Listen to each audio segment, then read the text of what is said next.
Yes, magandang buhay mga kabayan. Nandito tayo ngayon sa Somerset Lane at ito po ang model home na tinatawag na Iris. Ayan, tingnan po natin ang Iris. Ang maganda po sa Iris mga kabayan, meron pa po ditong lot na para sa garahe, no? Ano po, kasyang-kasya po isang sasakyan dyan. At eventually pwede po natin lagyan ng balcony. And dito po, pasok po tayo, mapapansin nyo po, meron pa pong space dito. So ito po yung kadalasan po niya na pinaka property line, no? Ito, yung poste. So from here hanggang dito yan. So dito po yan, no? Normally po yan mga 10 meters yan. So dito po yan hanggang yan, mga ganyan yan. So yan po, malapad po yung ano, no? Tapos nandito po nakalagay yung ating eventually yung electric meter natin. Dito yan, yung electric meter, tapos dito yung water meter. At meron pa po space sa gilid. Ayan, may space pa, no? May easement pa. Pasok po tayo sa loob. Ito na. So ito po ang ating actual turnover. Mapapansin nyo po, yan po, no? Bakal yung pinakahamba natin, yung solid twin door natin.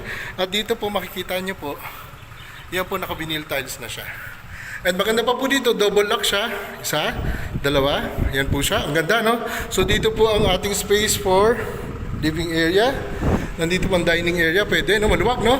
Tapos kasama na rin po yan, mamaya pupuntahan po natin. Ngayon po yung ating pinakabintana is nasa, yan po, enhanced steel casement po yan.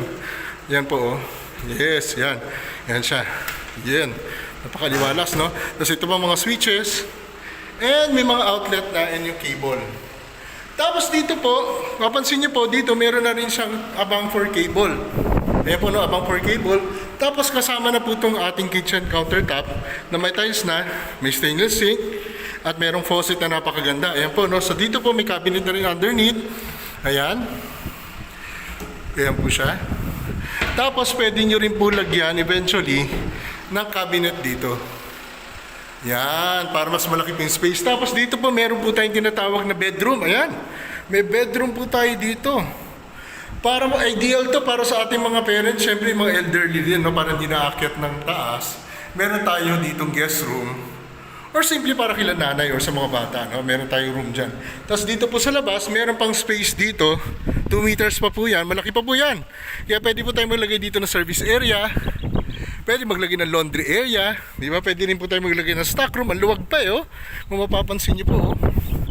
Maluwag pa siya. So pwede pa po mag-extend. Ayan, katulad po dito kanina, no? Yan, makikita nyo po yan. Tapos meron tayong nakaabang na faucet doon. So ngayon po, aakyat naman tayo. Pero bago tayo umakyat, makikita nyo po dito sa stairs, meron po dito parang ano, pwede mo saraduhan to, stock room, no? Kaya po meron siyang ilaw dyan, tsaka switch. Ganda. Very efficient. Tapos ito na po ang banyo. Ito po ay PVC door. Yan po ay hindi na bubulok, no? Matigas na plastic po yan. Tapos ito po ang ating ganda, oh.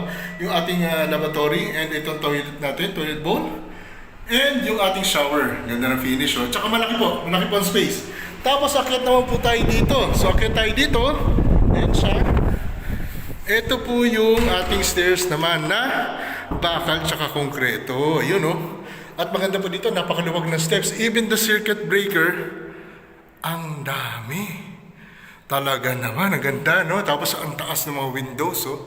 Ang taas ng mga windows. So ito na po yung hagdan. Ayan, ang luwag. Ayan po, tingnan niyo po yung aking steps, oh. Maluwag siya. So bakal ang ating railing. Solid concrete ang ating stairs. Tapos ito po, may kasama ng vinyl tiles. Ito po yung napakagandang room ng master's bedroom. Ang laki ng windows. Ito po, abang for aircon. Tapos ito yung napakalalaking windows. Ayan po, no? Ang laki ng window. Wow, ang sarap ng hangin. Ayan, narinig sa video, no? Wow. Ayun, nagsarado yung pinto.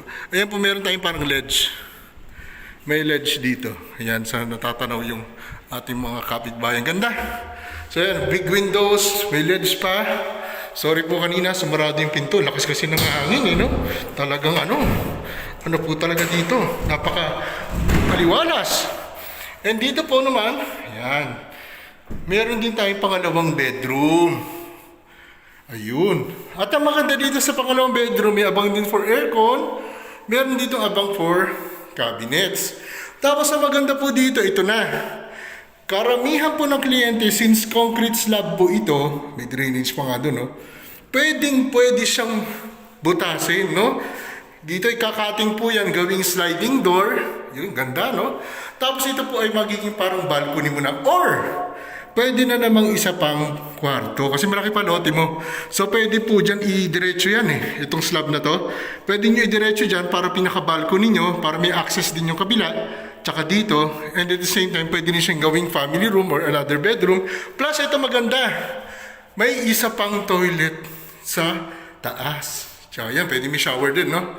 Ayan siya. So, kumpleto, no? Dalawang toilet and bath at dalawang bedroom sa taas, isang bedroom sa baba. So, all in all, 3 bedroom, 2 toilet and bath, at talaga naman, masasabi natin, sulit na sulit at ang ganda ng bahay na Iris. O, diba? Talaga naman, kaya yung mga kabayan po natin dyan, take action. Napakaganda po dito sa Somerset Lane at sa iba rin natin lugar na meron din pong Iris model home. Ayan po siya. Wow, ang ganda.